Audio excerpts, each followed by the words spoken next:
Esse rapaz aqui é o ex-MC JP. Agora um moço convertido ao evangelho.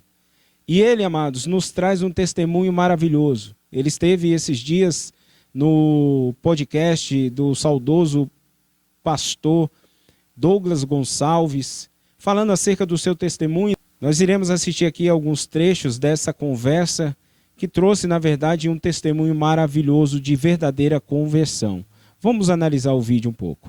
O que eu tenho visto como um grande problema até, tem pessoas que acabam se incomodando com a vida que as pessoas levam, vamos supor, artistas, fala da galera do funk, que foi o que eu vivi, e se coloca no lugar de ajudar.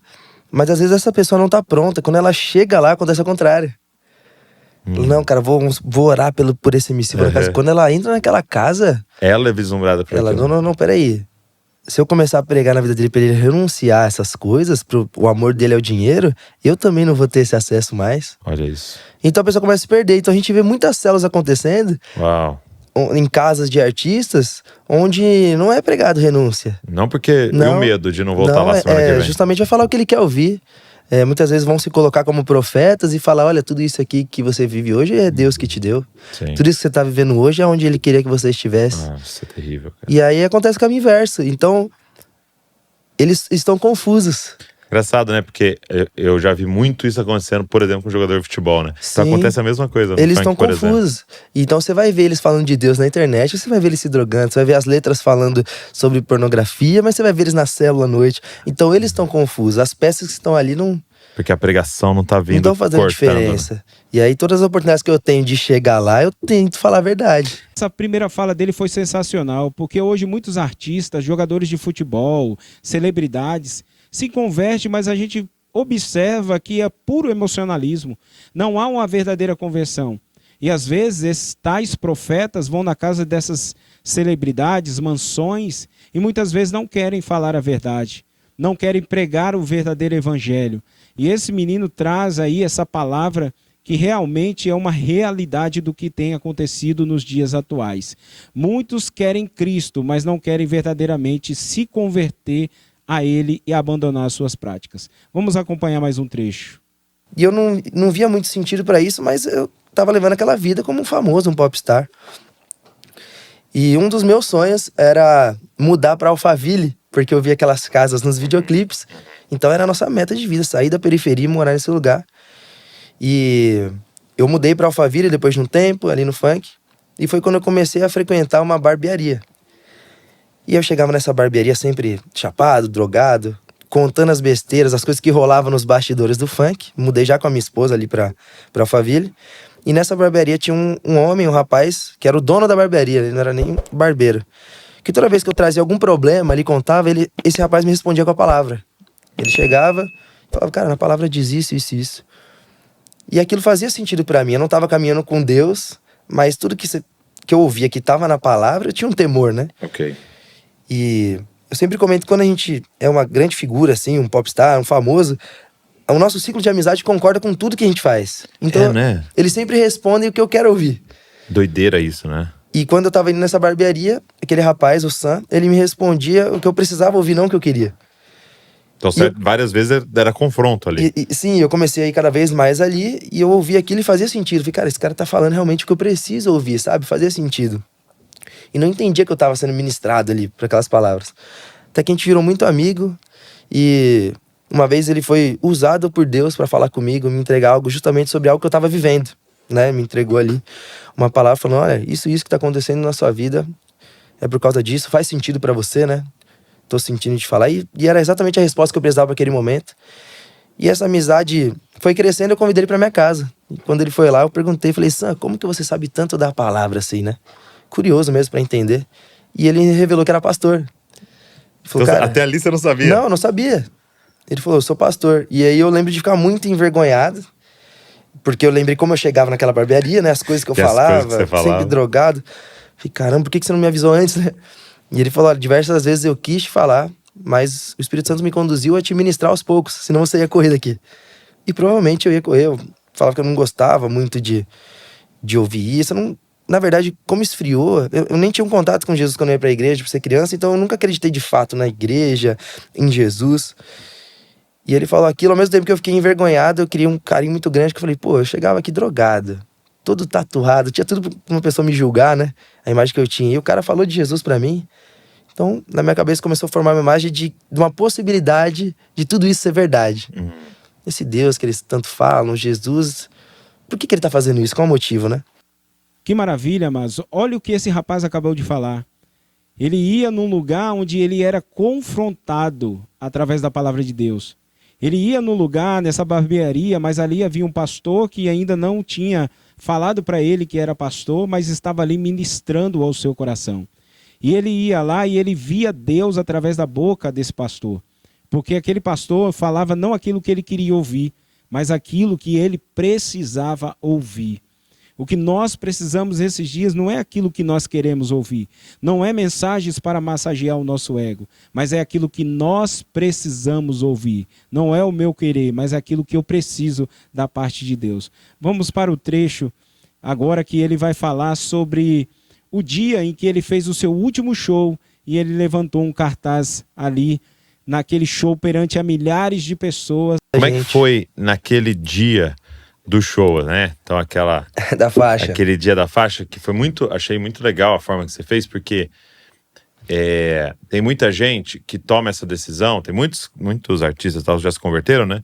E geralmente tomam essa decisão, como você está tomando, mas não tomam de forma tão pública quanto você fez. Então fica um pouquinho mais fácil você voltar atrás. Né? Tipo assim, tô ali, mas... tipo assim, eu só parei de fazer show, né? Sim. Então, eu tomei a decisão aqui. Mas da forma que você fez, era tipo assim, quase que tipo, queimando as carroças, né? Lembra Eliseu?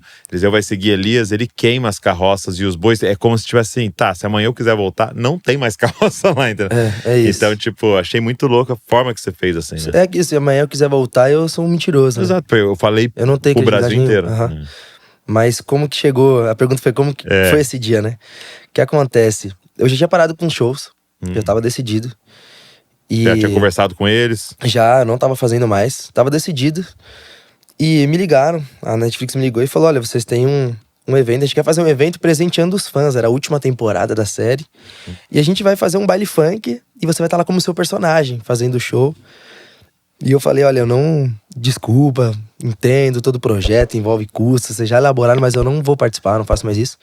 E eles me falaram, olha, por contrato você precisa fazer. Os contratos são terríveis. E aí eu falei, caramba, eu já tô com tudo isso de dívida, mais um contrato. Só que eu falei, olha, depois a gente conversa sobre. E eu fui orar e tal, eu e minha esposa, a gente tinha acabado de iniciar, a gente falou, vamos fazer aquele jejum de 21 dias, né? Tipo jejum de Daniel e tal. E a gente tinha acabado de fazer isso, em oração eu senti uma paz nesse evento. O que não fazia sentido nenhum na minha cabeça. Falei, não, como assim? O que é pra fazer lá? E fui entendendo que realmente tinha algum propósito desse evento. Falei, tudo bem. Eu liguei pra mulher e falei, olha, a gente vai ir e tal, tudo bem. A gente vai fazer esse evento, falei com a minha esposa. E comecei, e olha que engraçado, faltava 21 dias pro evento. Então foi justamente uma preparação para aquele dia. Entendi. E a gente orando, e eu perguntava a Deus o que é pra eu fazer nesse lugar. E tanto que eu falei pra mulher, qual que é o mínimo por contrato que eu tenho que fazer? Ela falou 15 minutos. Eu falei, então é 15 minutos, eu não vou ficar um segundo a mais naquele palco. 15 minutos, eu canto as músicas do personagem, eu saio. E aí eu comecei a entender que ali era pra eu apontar pra ele. E eu falei, cara, mas o que eu vou fazer? O que eu vou fazer? E eu não entendia. E eu, como venho disso, eu gosto muito de roteiros, né? Eu ficava tentando criar. Então, tudo bem, eu vou falar de Deus ali, eu vou criar um melhor momento. E não vinha nada, sabe? E aí já comecei a entender, o plano não era meu. Falei, vou esperar, vamos ver. E foi se aproximando do dia, eu comecei a meditar nisso, não vivo mais eu, mas Cristo vive em mim. E eu falei, acho que tem a ver com isso, eu preciso anunciar. E onde estava o meu coração? A ideia de tudo isso era fazer uma coisa pra mim e Deus, sabe? Claro, eu imaginei que teria uma repercussão, mas eu falei, ali é onde eu estou firmando. Falei, eu não faço mais parte disso, né? Não de uma forma egoísta, né? Eu não tava pensando em alcançar outras vidas, né? Graças a Deus, pela graça dele, muitas pessoas têm sido alcançadas, mas era uma coisa muito minha com ele. Falei, eu preciso provar pra ele, realmente, que eu não quero mais essas coisas, né? É um ato de fé ali mesmo, uma confirmação. Então aquilo, pra mim, era... A partir daqui, eu tô queimando as carroças, como você falou. Eu precisava disso pra mim. E eu fui planejando e eu falei, cara, já sei, eu vou colocar isso no telão. né? A ideia que eu tive, não vivo mais eu, mas Cristo vive em mim. O telão eu vi que era gigante. E vai ser no meio do baile funk, pensa que pensar, só não vou avisar ninguém. E aí, eu comecei a, em oração, ser direcionado para ter aquilo em mãos. Eu não entendia isso, eu preciso ter isso em mãos. E aí eu conversei isso com o pastor, eu falei, cara, eu não tô entendendo, me ajuda. E ele falou, cara, faz uma faixa. Pra você ter isso nas suas mãos, faz uma faixa. Eu falei, cara, mas o telão é mais legal, né? O telão é maior, mais pessoas vão ver, vai estar transmitindo. E ele, então faz uma faixa, você tá sentindo no seu coração que tem que estar na sua mão? Eu não vejo outro sentido, né? E eu, tudo bem, a gente mandou fazer essa faixa. E um dia antes do evento, a moça me ligou e falou, olha, a sua equipe tá muito grande, a gente vai precisar, vamos precisar tirar o VJ, que é o cara que opera o telão. Uau! E aí na hora eu falei, Seu entendi. plano ia quebrar todo, o meu plano, né? com certeza é por água abaixo. E eu falei, entendi. Porque você não avisou. Não avisei. E não poderia ter avisado. Não iam deixar, né? Não iam deixar. Por manifestar uma... Eles poderiam entender como uma religião ali. E por não ter muitos cristãos também no meio. Então eu senti de não contar pra ninguém. E no dia a gente foi. E aí eu levei o Sam, coloquei uma roupa nele da equipe, o pastor. Falei, qualquer coisa fala equipe que você... do funkeiro. Falei, qualquer coisa você cuida dos efeitos aí, você aperta a fumaça. E não, tudo bem. E tava ali pra interceder, né? Sim. E aí eu falei pra minha esposa, você me entrega essa faixa no final. Ela sabia tudo que tá acontecendo ali. E eu avisei pra eles, olha, eu vou cantar 14 minutos. E eu preciso desse último minuto pra eu me despedir. E eles, mas o que você vai fazer? Eu falei, eu só vou me despedir desse público. Eu vou encerrar ali, eu não faço mais parte do funk. Eles ficaram um pouco desconfiados, mas tudo bem. Ah, é? E aí, depois da última música, minha esposa me levou aquela faixa. E como eu falei, eu passei muito tempo ali antes de chegar o dia tentando montar o que eu falaria. E aí, numa ministração do pastor do Sam, eu vi ele falando que quando a gente tá diante das autoridades, pra gente não se preocupar com o que a gente vai dizer, que vai ser conduzido pelo Espírito. O Senhor vai nos dar. E aí na hora foi isso, cara. A minha esposa me entregou a faixa. E quando eu tava caminhando ali pra frente pra levantar, eu senti como se o Espírito falasse, fale sobre respeito. Porque eu tinha um receio, eu falei, eu vou fazer isso, mas eu não sei o que vai acontecer, se vão me vaiar. Tanto que naquele dia tinha outros artistas que iam se apresentar, a maioria deles que tem outra fé declarada. Então tinha um público ali que não compartilhava da mesma fé. E tá tudo certo, na hora que eu tava indo, eu ouvi isso, falar sobre respeito, e foi a primeira coisa que eu falo ali. Falar, olha, o que eu gosto no nosso movimento é que todo mundo respeita todo mundo. Então, eu quero fazer um anúncio pra vocês. E contei que vivi aquilo por muito tempo, tava ali no meu auge, no meu melhor momento, e tinha um vazio em mim que nada preenchia, e que hoje eu não tinha mais aquele vazio naquele dia. Então eu quero anunciar pra vocês, e eu levantei a faixa. Porque se eu falasse, provavelmente cortaria a transmissão também. Verdade. Então eu só levantei a faixa, tanto que a transmissão foi cortada, né? A faixa levanta e a transmissão cai no YouTube. Porém, a nossa equipe, os meninos que acompanham a gente de vídeo, registraram aquilo, e a gente postou. Falei, vou postar aqui no mesmo dia. E foi essa repercussão. Muita gente começou a comentar e, de certa forma, consegui apontar para Cristo ali naquele meio. E a gente foi aplaudido, né? A gente tava esperando várias pessoas começaram a aplaudir. E aquela faixa, cara, foi coisa de segundos. Levantou e tal, e baixou. Pra mim, parece que eu tava, tipo, horas, sabe? Horas. E como se eu visse aquelas pessoas, comecei a ver pessoas chorando. Pessoas começaram a orar, jovens que provavelmente estavam desviados ali. E foi... Eu não consigo nem explicar a sensação, mas a sensação de missão cumprida ali, era pra ter acontecido isso. E depois daquilo foi declarado. E usa um texto bíblico naquela faixa, Gálatas capítulo 2, versículo 20, logo já não sou eu mais quem vive, é Cristo que vive em mim. Amados, que tremendo. Um testemunho, aquele moço, esse rapaz aqui, ele mostrou para o mundo inteiro, eu abandonei o pecado. Eu deixo o pecado e agora eu vou alcançar a misericórdia de Deus. Que tremendo testemunho. E esse testemunho edifica muito as nossas vidas. E fala para muitos que estão aí, às vezes até aqueles que ficavam com ele, é possível. É possível viver uma vida em Cristo. É possível ser uma nova criatura. Que fantástico. Observe nesse vídeo aqui agora. Olha o que ele fez. Que maravilha, amados. Isso aqui demonstra para todos que estavam ali.